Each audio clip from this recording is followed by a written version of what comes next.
ძალიან სამწუხარო გლოვის დღეა ქვეყნისთვის, რომლის მოქალაქეც ვარ, საქართველოსთვის. საქმე ისაა, რომ თუმცა ამის განხილვა მეორე მხრიდანაც შეიძლება.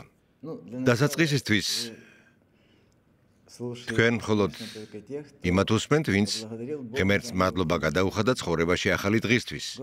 უფალო, დაეხმარეს საქართველოს უფრო სწრაფად გახდეს დემოკრატიული ქვეყანა. დღეს როგორც მარწმუნებენ, მიიღეს დრაკონული კანონი, რომელიც არღვევს დემოკრატიის ყველა ელემენტარულ პრინციპს.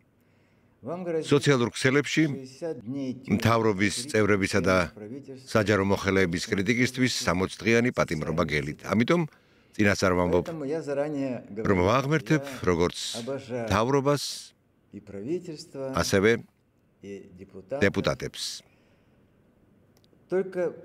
მაგრამ ნუ მიიღებენ ამას კრიტიკად.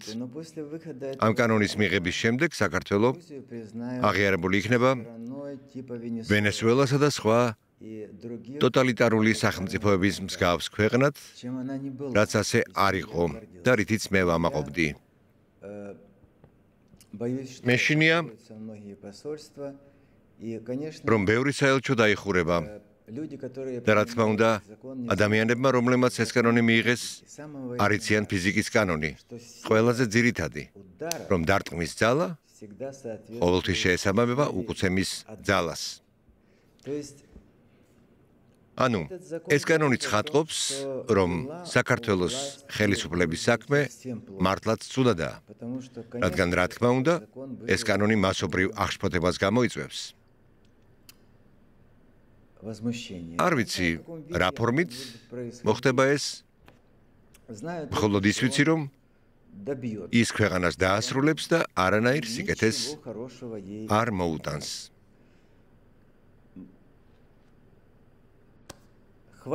ქება მხოლოდ კონკრეტული ქმედებებისთვის შეიძლება. არ შეიძლება იმის მოწონება, რომ საქართველო მაგალითად მედიისა და ვიკიპედიის მიხედვით ნარკოტიკების მოხმარების მხრივ პირველ ადგილზეა. პატარა ქვეყანა თითქმის მთლიანად ნარკომანებმა მოიცვა. და კიდევ ერთი, არ ვიცი ტყუილია თუ უცხოელი ექსპერტები არ არსებობენ, თითქოს ჩვენ სხვა ქვეყნებისთვის ნარკოტიკების ტრანზიტის საკითხში პირველები გავხდით. ამავდროულად აი, ასე მუშაობს სისტემა. ერთხელ დამაკავეს და კინაღამ ციხეში ჩამსვეს იმ მედიკამენტების გამო, რომლითაც მთელ მსოფლიოში ვიმოგზაურე. ვიღენებ ზოგიერთ მედიკამენტს, რომელიც საქართველოში აკრძალულია, თუმცა ამის არანაირი მიზეზი არ არსებობს. ახლა კი ჯანდაცვის მინისტრთან 6 თვიანი მიმოწერის შემდეგ თავიდან არ პასუხობდნენ. ვკითხე, მითხარით, მე ხომ ისრაელის თავარი პროფესორის ხელმოწერით მოვედი, რომ მე მეკუთვნის ეს წამლები. მათ გარეშე ცხოვრება არ შემიძლია. არ მიპასუხეს. საბოლოოდ მე უკვე დავიწყე, ალბათ ციხეში ჩამსვამდნენ ან კანონს მაშინ რომ ეარსება. მისი შეურაცხყოფა. და ისიც ჩემ წინაშე უკრაინის ხალხის მიერ 3-ჯერ პარლამენტში არჩეული და 2-ჯერ კიევის მერის წინაშე, რომელსაც უკრაინაში უფრო მეტმა ადამიანმა მისცა ხმა, იმ დროს ახლა არა. ახლა იქ ცილს წამებენ ყველანაირად, ოღონდ არ ჩავიდე, რომ ღმერთმა არქნას ასეთი პრეზიდენტი არ ყავდეთ. მაგრამ მე არ ვაპირებ პრეზიდენტობას. არ ვარ პოლიტიკით დაკავებული. მან მომწერა ერთი თვით გაძლევ ნებართვას. მე გაძლევ ჩამოსვლის ნებართვას. შემდეგ მევწერ ამ წერილს.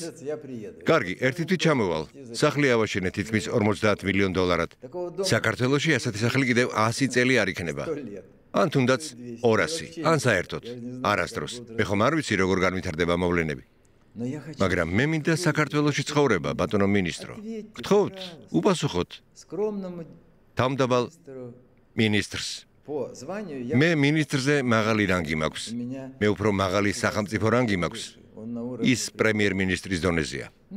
მიპასუხეთ, ვთხოვდი. კარგი, ერთი თვე გავადა. რა, ციხეში ჩამსვამთ? თუ ისევ ისრაელში გავფრინდე სამედიცინო მიმართვისთვის, რომელიც თითქმის და იუსტიციის მინისტრის მიერ არის ხელმოწერილი. რეებს არ მოიგონებენ. მეტიც. ტურისტებისთვის განკუთვნილ დეკლარაციაში ამის შესახებ არაფერი წერია. ანუ ისინი იჭერენ ჩემნაირ ბოდიში და სულელებს. პოლიციაში წავედი, კინაღამ ხელბორკილები დამადეს. ღმერთო, რა საშინელებაა? ამაზრზენი. მათ გამომიყვეს პოლიციელი, რომელთანაც საპირვარაშოში უნდა შევსულიყავი. კვლევები ჩამეტარებინა. როგორ ვუთხრა მინისტრს? მადლობა ბატონო მინისტრო, რომ უკანასკნელი უპატრონოსავით დამამცირეთ.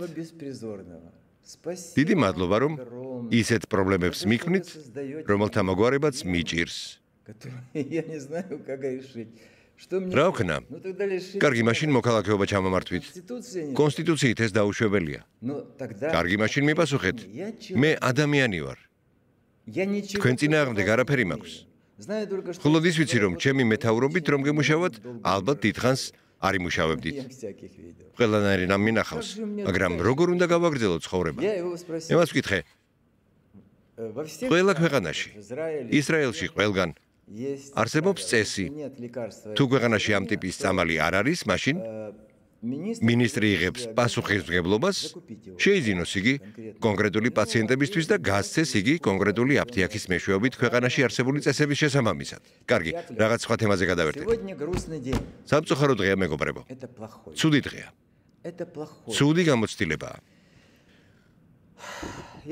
არ ვიცი მიიღეს თუ რა უკრაინაში, მაგრამ უკრაინაში მიიღეს ან აპირებენ უფრო მკაცრი კანონის მიღებას, რომლის მიხედვითაც ომის დროს ყველა სამოქალაქო უფლება გაუქმებულია. ანუ ახლა უკრაინაში, როგორც ამ კანონიდან მესმის, ნებისმიერ ფორმიან პირს შეუძლია ღამით თქვენ სახლში შემოვიდეს ყოველგვარი ორდერის გარეშე და გააგჩხრიკოთ. რა თქმა უნდა, საქართველოში ამ გაგებით პოლიცია ისეთი კორუმპირებული არ არის, როგორც უკრაინაში. დიახ, შეერთებულ შტატებთანაც კი ეს დიდი დამსახურებაა. უკრაინაში მას შეუძლია სახლში შემოსვლა და რა უდევს ჯიბეში ნარკოტიკები თუ რაიმე სხვა საზღარი რამ. იმიტომ რომ უკრაინაში ყველა პოლიციელი იღებს. აბა როგორ იცხოვრებს იმ კაპიკებზე? ის ხომ დიდი კაცია. აბა რას ფიქრობთ? მიამბეთ, ნუ გეშინიათ. შეგიძლიათ შეურაცხყოფა მომაყენოთ, მე არ ვარ თავრობის წარმომადგენელი. ნორმალური დამოკიდებულება მაქვს იმის მიმართ, რომ ჩემთვის უცნობები ფულის სანაცვლოდ მიწერენ ყველანაირ საზიზღარ რაღაცებს. მაგრამ მე ყველაფრისთვის მზად ვარ, რადგან ყოფილი პროკურორი და სამართლის დოქტორი ვარ. ბევრი ჩამისვამს ციხეში. არ ვსაუბრობ საქართველოზე. საქართველოში ყველა ჩინოვნიკი პატიოსანია, ისინი მხოლოდ საკუთარ ხელფასზე ცხოვრობენ. მე უამრავი ასეთი სპეციალისტი ჩავსვი, რომლებიც პრობლემებს უქმნიდნენ თავიანთ ხალხს. ჩემს სისხლის სამართლის საქმეებში არავის მიუღია 15 წელზე ნაკლები. მაგრამ ახლა ბევრი მენანება. გადავდივარ ახალ თემაზე. ყველას ვუსურვებ სიკეთესა და ბედნიერებას. ფრთხილად იყავით, რადგან ყველაფერი კარგად დასრულდება. და ეს ცხადყოფს, რომ ზოგიერთი გამოწვევა უშედეგო არ ყოფილა. უბრალოდ სამწუხაროა, რომ ხალხი შეშინებულია. რუსი მწერლების ყველა ნაწარმოებში ქართველები ყველაზე მამაცები არიან. საუკეთესოები, ცხენზე ამხედრებულები, ქუდში, დიახ. დიახ. მაგრამ რაღაც ხდება. და ეს რაღაც აშკარად აშინებს მათ, ვინც დღეს საქართველოში ხელისუფლებაშია. ნეტავ ნელ-ნელა გააკეთონ ის, რისთვისაც მადლობას გადაუხდიან. ნაბიჯ. ნაბიჯ. მინდა რომ საქართველოს მთავრობამ მოისმინოს კონსტრუქციული კრიტიკის სიტყვები ყოველგვარი შეურაცხყოფის გარეშე. და სხვათა შორის დამეხმარეთ ქვეყანაში შესვლაში, იმიტომ რომ მინდა მენატრებით მიყვარხართ ყველანი წარმატებებს გისურვებთ და აუცილებლად დაურეკეთ თქვენს მშობლებს, ეს ძალიან მნიშვნელოვანია. მათ თქვენი ხმის გაგონება სურთ. აბა დროებით.